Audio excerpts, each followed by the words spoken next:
ನಮಸ್ಕಾರ. ನಿಹಾಲ್ ಮತ್ತು ದಿಶಾ ಹೊಸದಾಗಿ ಮದುವೆಯಾಗಿ ಆ ಮನೆಗೆ ಬಂದಿದ್ದರು. ನಿಹಾಲ್ಗೆ ಅಷ್ಟಕ್ಕಷ್ಟೇ ಸಂಬಳವಿತ್ತು. ಆದರೆ ದಿಶಾಗೆ ಇದರಿಂದ ಸಂತೃಪ್ತಿ ಇರಲಿಲ್ಲ. ದಿಶಾಳ ತಾಯಿಗೂ ಕೂಡ ತನ್ನ ಅಳಿಯನ ಕೆಲಸದ ಬಗ್ಗೆ ಅಷ್ಟೊಂದು ಖುಷಿ ಇರಲಿಲ್ಲ. ದಿಶಾಳ ತಾಯಿ ದಿಶಾನಿಗೆ ತನ್ನ ಗಂಡನನ್ನು ಒಳ್ಳೆಯ ಕಡೆಗೆ ಕೆಲಸಕ್ಕೆ ಕಳಿಸಲು ಹೇಳುತ್ತಿದ್ದಳು.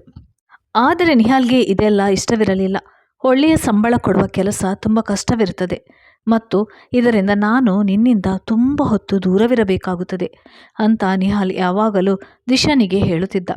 ದಿಶಾಳ ತಾಯಿ ಯಾವಾಗಲೂ ತನ್ನ ಬೇರೆ ಮಕ್ಕಳೊಡನೆ ದಿಶಾನನ್ನು ಹೋಲಿಸುತ್ತಿದ್ದಳು ಮತ್ತು ಅವಳಿಗೆ ಚೆನ್ನಾಗಿ ಬೈಯುತ್ತಿದ್ದಳು.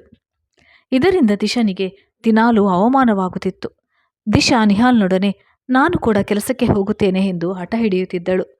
ನಿಹಾಲ್ಗೆ ದಿಶಾ ಕಷ್ಟಪಡುವುದು, ಬಾಸ್ನಿಂದ ಬೈಗುಳ ತಿನ್ನುವುದು ಇದು ಯಾವುದು ಅವನಿಗೆ ಬೇಕಾಗಿರಲಿಲ್ಲ.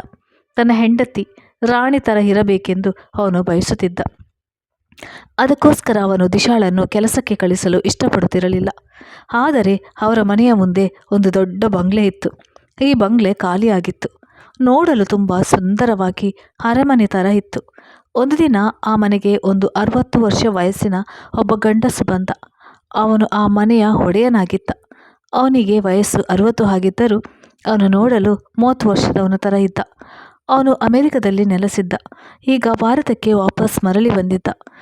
ಈಗ ಆ ಗಂಡಸು ಆ ಮನೆಯಲ್ಲಿ ವಾಸಿಸಲು ಶುರು ಮಾಡಿದ. ಆಮೇಲೆ ಆ ಮನೆಯನ್ನು ಇನ್ನೂ ಸುಂದರವಾಗಿ ಮಾಡಿದ್ದ. ಆದರೆ ನಿಹಾಲ್ ಮತ್ತು ದಿಶಾ ಅದರ ಬಗ್ಗೆ ಯೋಚನೆ ಮಾಡ್ತಾನೇ ಇರಲಿಲ್ಲ. ಆದರೆ ಇತ್ತೀಚೆಗೆ ದಿಶಾ ತುಂಬ ಸುಸ್ತಾಗಿ ಕಾಣುತ್ತಿದ್ದಳು. ನಿಹಾಲ್ಗೆ ಇದು ಯಾವುದು ಅರ್ಥವಾಗುತ್ತಿರಲಿಲ್ಲ. ಆದರೆ ಇತ್ತೀಚೆಗೆ ಮನೆಯಲ್ಲಿ ಸ್ವಲ್ಪ ಬದಲಾವಣೆಗಳು ಆಗುತ್ತಿದ್ದವು. ಹೊಸ ಸೋಫಾ ಸೆಟ್ಟನ್ನು ಖರೀದಿಸಿದ್ದಳು. ಯಾರು ಕೊಟ್ಟದ್ದು ದುಡ್ಡು ಅಂತ ಕೇಳಿದಕ್ಕೆ ಅಮ್ಮ ಕೊಟ್ಟದ್ದು ಅಂತ ಹೇಳಿದ್ದಳು. ನಿಹಾಲ್ ಇದನ್ನು ನಂಬಿದ್ದ. ಇದಾದ ನಂತರ ದಿಶಾ ಒಂದು ದೊಡ್ಡದಾದ ಫ್ರಿಡ್ಜನ್ನು ತಗೊಂಡಿದ್ಲು. ಆದರೆ ಇತ್ತೀಚೆಗೆ ದಿಶಾ ನಿಹಾಲ್ನೊಂದಿಗೆ ಸರಿಯಾಗಿ ಮುಖವಿಟ್ಟು ಮಾತನಾಡುತ್ತಿರಲಿಲ್ಲ. ಏನೋ ತಪ್ಪು ಮಾಡಿದವರಂತೆ ಅವನ ಮುಖ ತಪ್ಪಿಸಿ ಓಡಾಡುತ್ತಿದ್ದಳು. ನಿಹಾಲ್ಗೆ ಯಾಕೋ ಈಗೀಗ ದಿಶಾನ ಮೇಲೆ ಸಂಶಯ ಶುರುವಾಗಿದೆ. ಆದರೆ ದಿಶಾನ ಬಳಿ ಇದರ ಬಗ್ಗೆ ಕೇಳಿದರೆ ದಿಶಾನಿಗೆ ಕೋಪ ಬರುವುದು, ಆಮೇಲೆ ಆ ಮನೆಯಲ್ಲಿ ಜಗಳ ಶುರುವಾಗುವುದಂತೂ ನಿಹಾಲ್ಗೆ ತಿಳಿದಿತ್ತು. ಅದಕ್ಕೆ ಅವನು ಕೇಳಲು ಹೋಗಲಿಲ್ಲ. ಒಂದು ದಿನ ನಿಹಾಲ್ ಮನೆಗೆ ಬೇಗ ಬಂದಿದ್ದ. ಆಗ ಮನೆಯಲ್ಲಿ ದಿಶಾ ಇರಲಿಲ್ಲ. ಸ್ವಲ್ಪ ಹೊತ್ತು ನಂತರ ದಿಶಾ ಬಂದ್ಲು.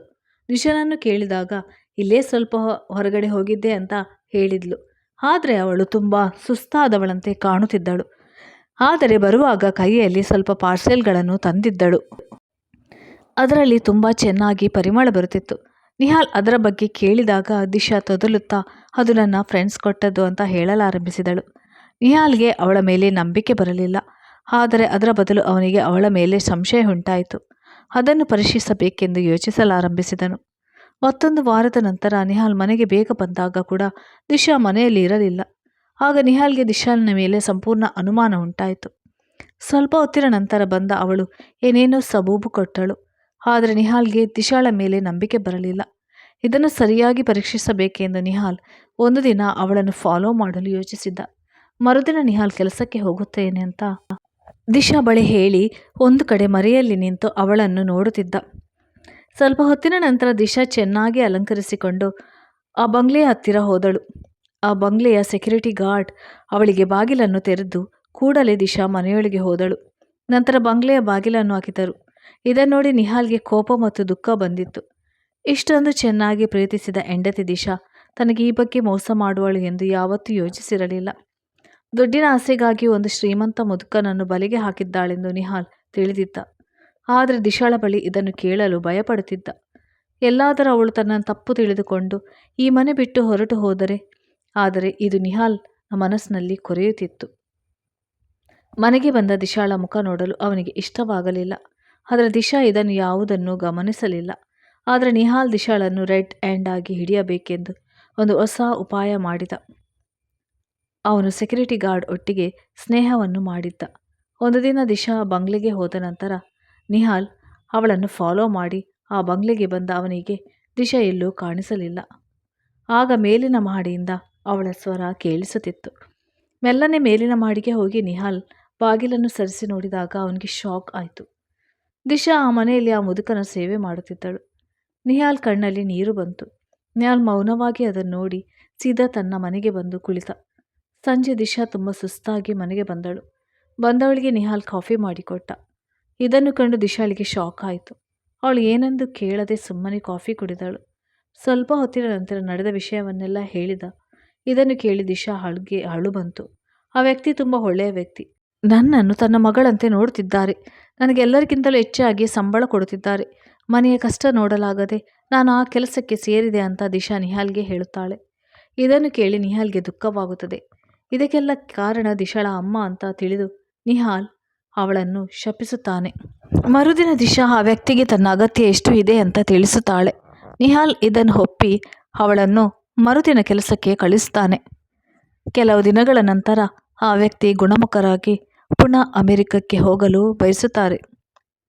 ಆಗ ಅವರು ದಿಶಾಳ ಸೇವೆಯಿಂದ ಖುಷಿಯಾಗಿ ನಿಹಾಲ್ ಮತ್ತು ದಿಶಾಳನ್ನು ಮನೆಗೆ ಕರೆದು ಔತಣಕೂಟ ಏರ್ಪಡಿಸುತ್ತಾರೆ. ನಿಹಾಲ್ ವ್ಯಕ್ತಿ ಹತ್ರ ಕ್ಷಮೆ ಕೇಳುತ್ತಾನೆ. ಆ ವ್ಯಕ್ತಿಯ ಒಳ್ಳೆಯ ಗುಣವನ್ನು ಕಂಡು ಅವರ ಬಗ್ಗೆ ತಪ್ಪಾಗಿ ಯೋಚಿಸಿದ್ದಕ್ಕೆ ಬೇಸರ ವ್ಯಕ್ತಪಡಿಸುತ್ತಾನೆ. ನಂತರ ಆ ವ್ಯಕ್ತಿ ಖುಷಿಯಿಂದ ನಿಹಾಲ್ಗೆ ಮತ್ತು ದಿಶಾನಿಗೆ ತನ್ನ ಕಾರನ್ನು ಗಿಫ್ಟ್ ಕೊಡುತ್ತಾರೆ. ನಂತರ ತಾನಿನ್ನು ಭಾರತಕ್ಕೆ ಮರಳುವುದಿಲ್ಲವೆಂದು ಹೇಳಿ ಸ್ವಲ್ಪ ಜಮೀನನ್ನು ದಿಶಾ ಮತ್ತು ನಿಹಾಲ್ಗೆ ಹೆಸರಿಗೆ ಮಾಡಿ ಅವರಿಗೆ ಮನೆ ಕಟ್ಟಲು ದುಡ್ಡನ್ನು ಕೂಡ ಕೊಟ್ಟು ಅವರು ಅಮೆರಿಕಕ್ಕೆ ವಾಪಸ್ ಹೋಗುತ್ತಾರೆ. ಮನೆಗೆ ಬಂದ ನಂತರ ದಿಶಾ ಮತ್ತು ನಿಹಾಲ್ ತುಂಬ ಸಂತೋಷದಿಂದಿರುತ್ತಾರೆ. ಅವರ ಮನಸ್ಸಿನಲ್ಲಿದ್ದ ದುಃಖವೆಲ್ಲ ಹೊರಟು ಹೋಗಿರುತ್ತದೆ. ನಿಹಾಲ್ ದಿಶಾಳ ಬಳಿ ಕ್ಷಮೆ ಕೇಳುತ್ತಾನೆ. ನಂತರ ಅವರೆಲ್ಲ ಸುಖ ಸಂತೋಷದಿಂದ ಇರುತ್ತಾರೆ. ಧನ್ಯವಾದಗಳು ಸ್ನೇಹಿತರೆ, ನನ್ನ ಕತೆ ಕೇಳಿದ್ದಕ್ಕಾಗಿ.